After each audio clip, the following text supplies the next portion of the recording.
God's attention, if you know who he is, if you know that he has made ways, if he has opened doors, if he has closed some doors, if he has worked some miracles, if he has healed your body, come on, look at the sound of worship in this place. Come on, Zion. If he's been good, match how good he's been to you. Come on, Zion. If he's been good, match how good he's been to you. I can't pay him back, but I owe him praise. And is there anybody in this church who will give God the praise that's due him? Very briefly, I want to speak to you from the subject of make it happen. Somebody shout, make it happen. Come on, shout it, make it happen. There are some of us who dream it will happen, while others will make it happen. And there are some of us who have listened to all 4 of these messages. Y'all have watched me almost kill Brandon, which I will do again today. Y'all have watched Jay Allen Hula Hoop, and that was glorious.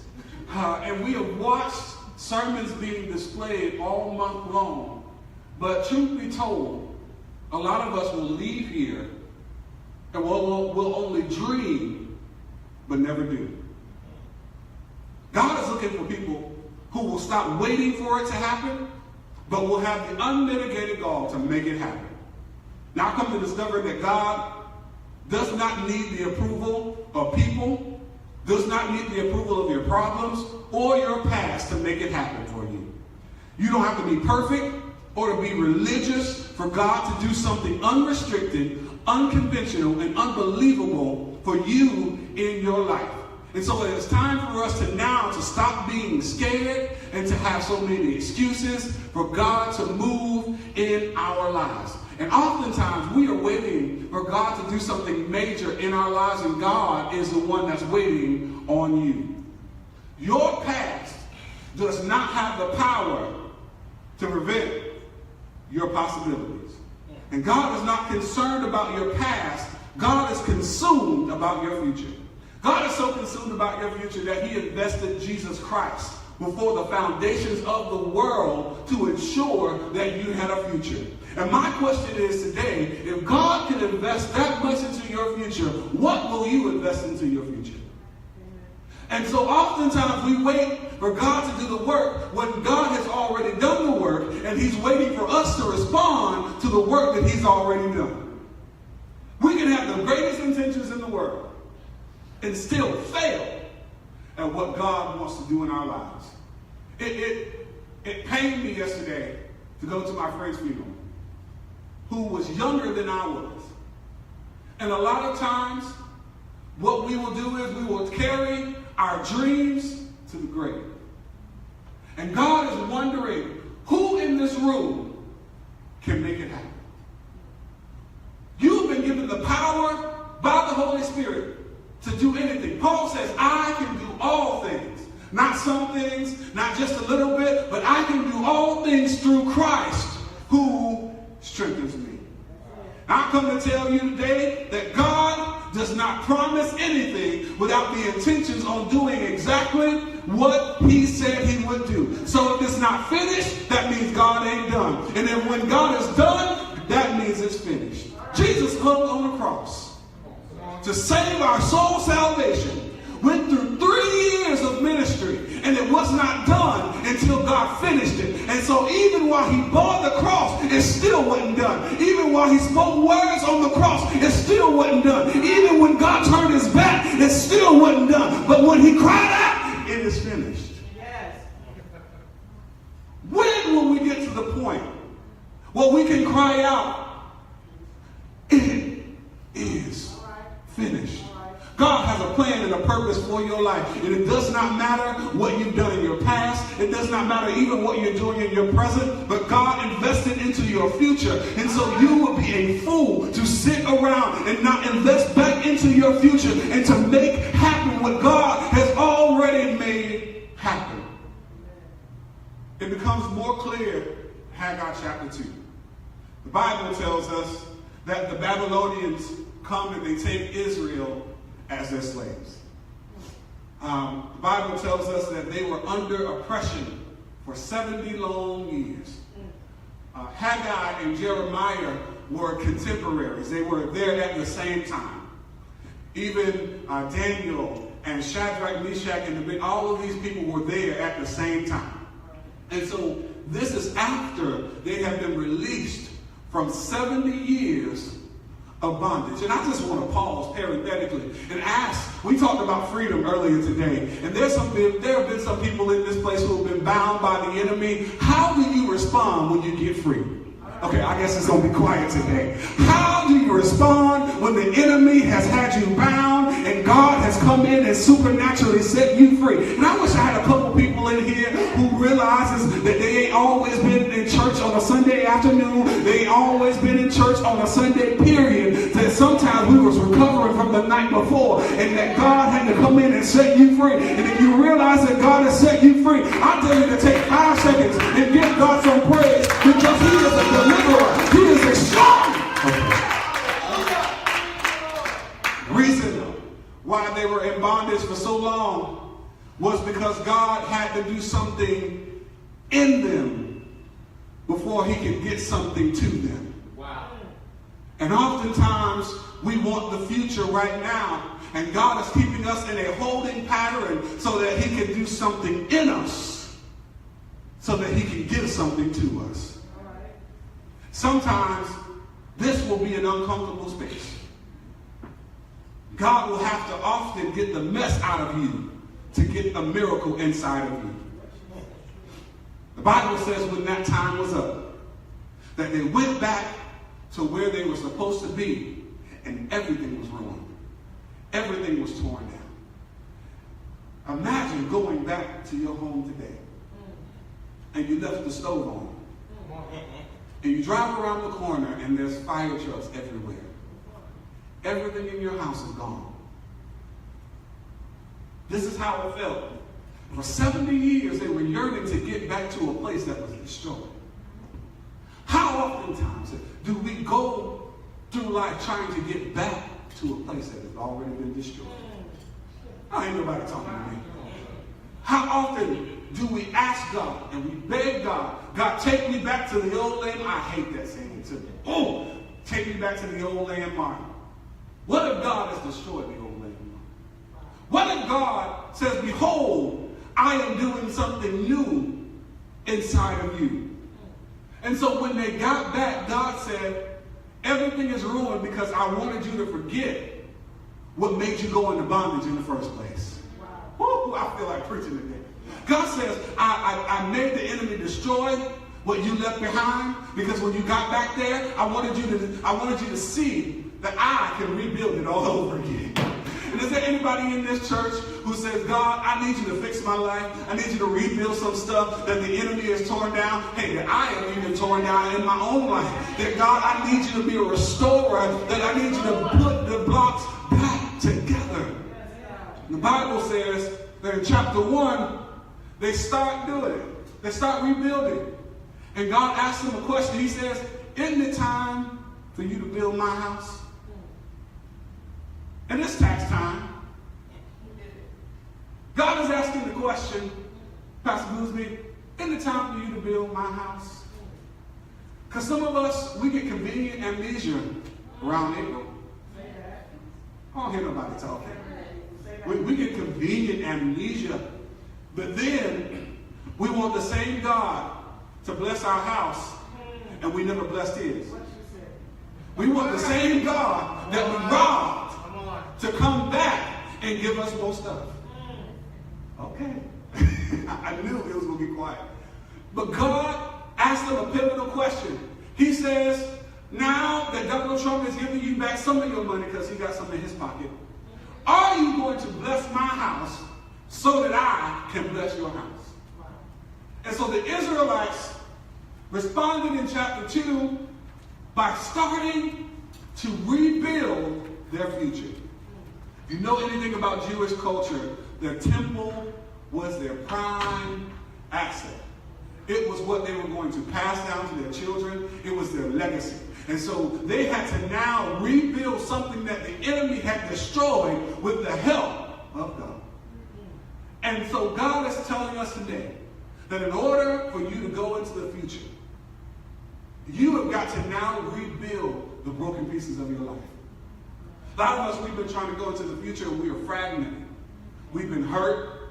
We've been beat down. And so we want to take the poison of our past and taint it with the present future. And so God is wanting us to take care of the broken fragments of our lives. God wants to know, will you make him a priority in 2018? We want to get to the future, but deny the God that will take us there. Earlier, I wanted a Red Bull, and I called Taryn to come get me, and we're not going to go into that story because I'm still mad. Pray for Pastor. And so I was going to get an Uber, and I said, forget it. I was going to walk. From here to the marathon on 199 is a very far walk. I could have gotten there, but the vehicle that would have taken me there would have gotten me there sooner. And God is saying, are you trying to get to a destination when I'm the vehicle that's going to take you there?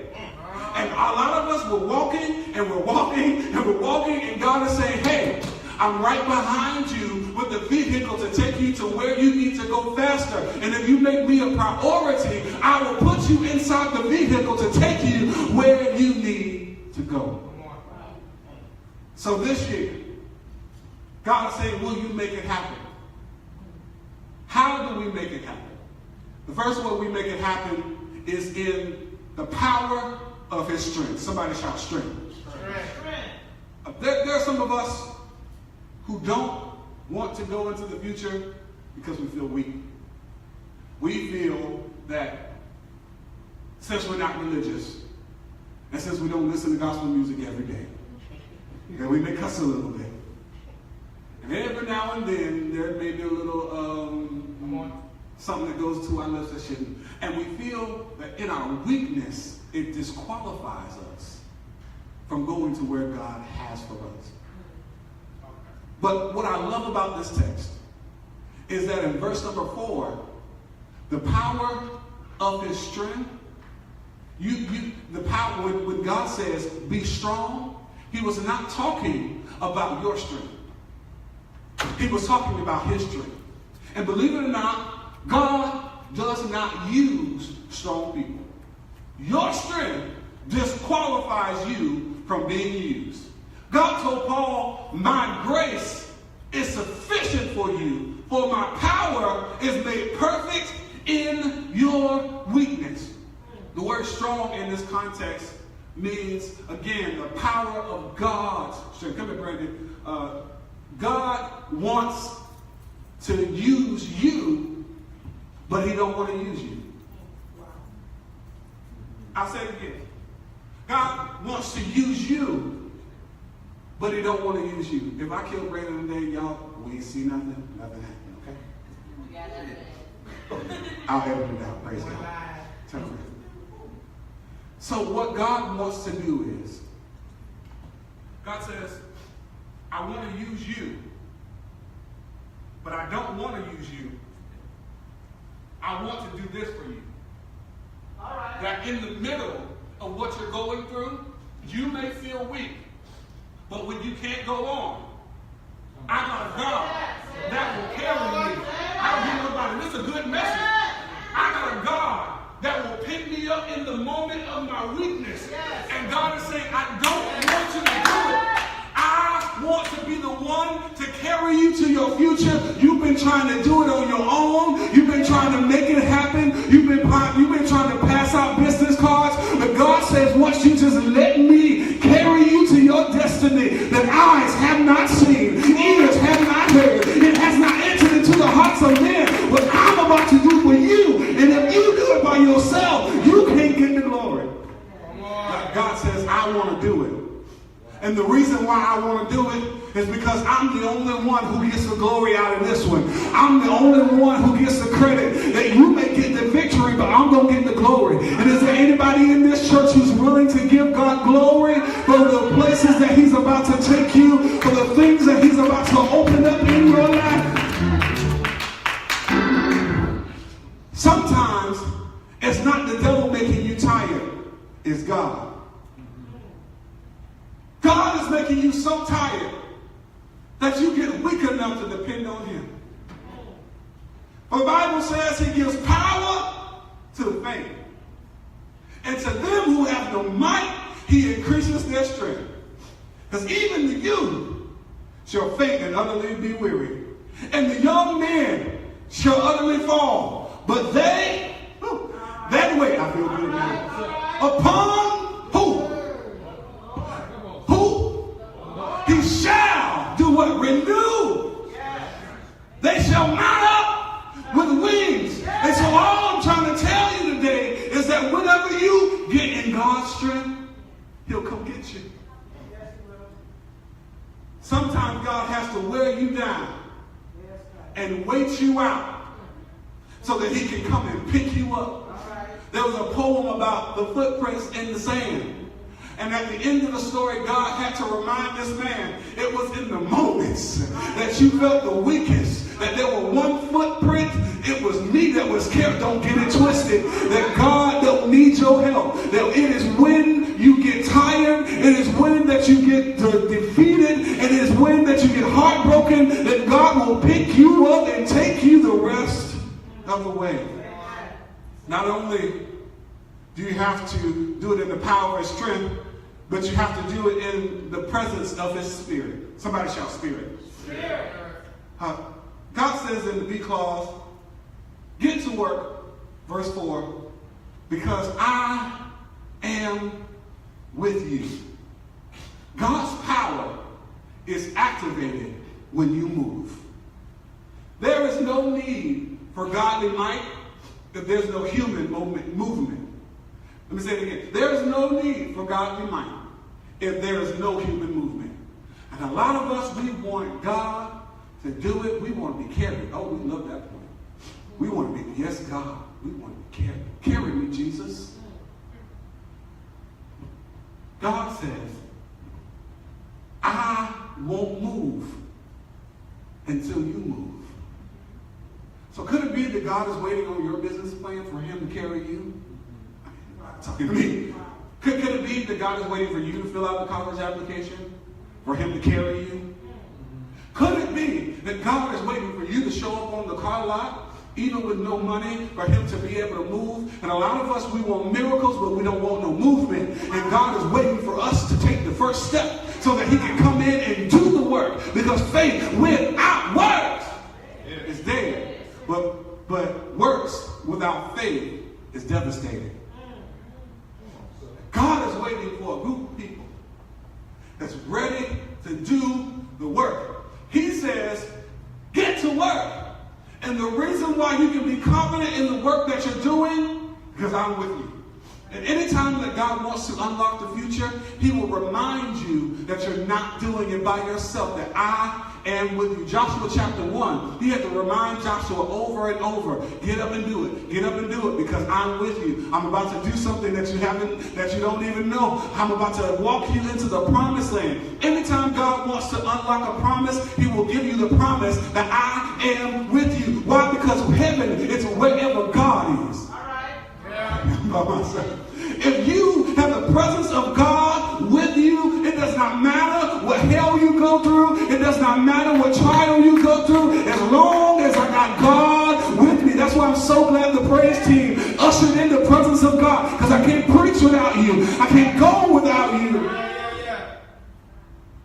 How do we know his spirit is present? Verse number 5 answers it.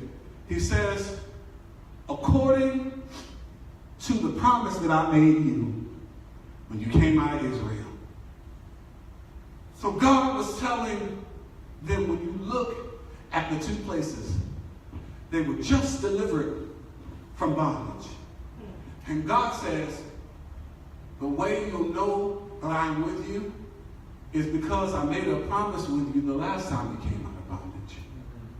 And the same God, I feel like preaching now, is the same God who delivered you before will be the exact same God who has the same power to deliver you again. And it does not matter if it's Pharaoh or if it's a king. God says, I don't care who it is, but when I get ready to come get my people, I'll knock over heaven, hell, and earth to get to my people. And is there somebody in this place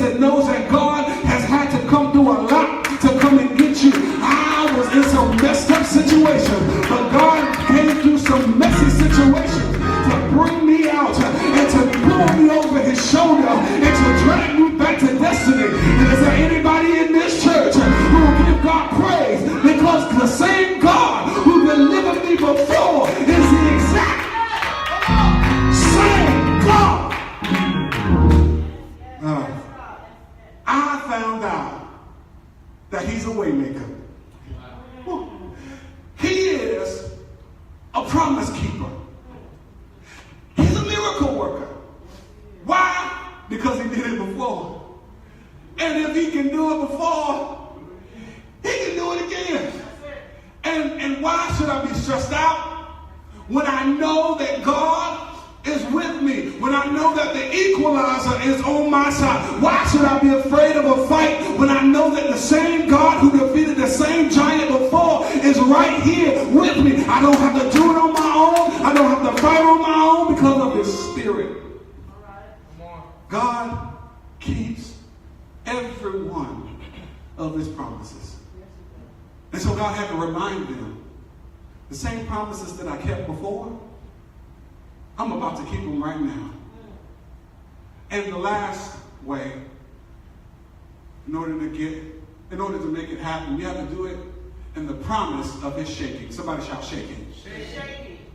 God says, in just a little while, not long, I'm going to shake the heavens and I'm going to shake the earth. Verse number 8 says, what is God going to shake? Because a lot of us think of earthquakes and we think of it as a bad thing. God says, I want to shake. Somebody shall shake. Shake. Verse number 8, he says, the silver is mine. And the gold is mine. Maybe y'all don't need nothing, but I'll say it again. The silver is mine. And the gold is mine. And so when I start shaking, everything that belongs to me will now be in your hands. So let me go back and say the silver is mine. Maybe nobody needs somebody in here. And the gold is mine. So God is saying, I'm about to start shaking up some things in your life. That it is, verse number 9, he says, I'm going to put my glory in my house. The glory is the kabah, it's the weight of God. Have you ever been in a moment where God just dropped his weight? That you could not move, you could not speak, but God's weight was on. I come to tell somebody, I got some situations in my life that I need God to throw his weight around in. I got some issues that when I leave here, I need God to just show up and be God. I don't need to be me, but I need God to be God.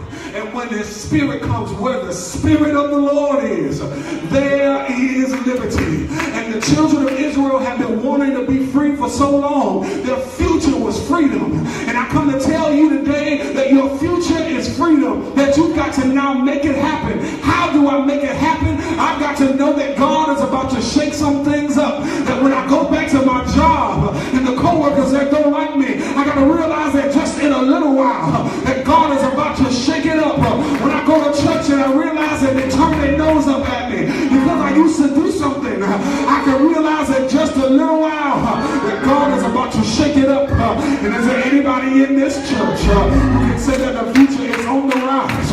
And I got to make it happen. And I'm going to give God praise in the meantime because God is about to do some stuff. And the only thing I got to do now is wait for it to happen.